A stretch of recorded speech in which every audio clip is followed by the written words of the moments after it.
Iginiit ni Vice President at Education Secretary Sara Duterte na ang mga kumukontra sa confidential funds ay kalaban ng kapayapaan at ang kalaban ng kapayapaan ay kalaban ng bayan.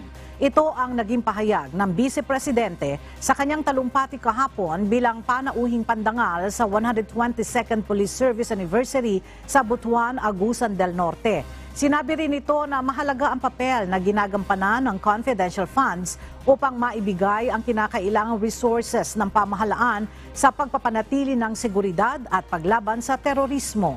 Ayon pa kay VP Sara, hindi mahalaga kung gagastusin ito sa loob ng isang araw o isang buong taon, kundi ang importante, anya, ay masiguro ang kaligtasan at seguridad ng sambayanang Pilipino. Nauna nang naging kontrobersyal ang 125 million pesos na confidential at intelligence funds ng Office of the Vice President noong 2022 na umano'y ginastos ng tanggapan ni VP Sara sa loob lamang ng 11 araw.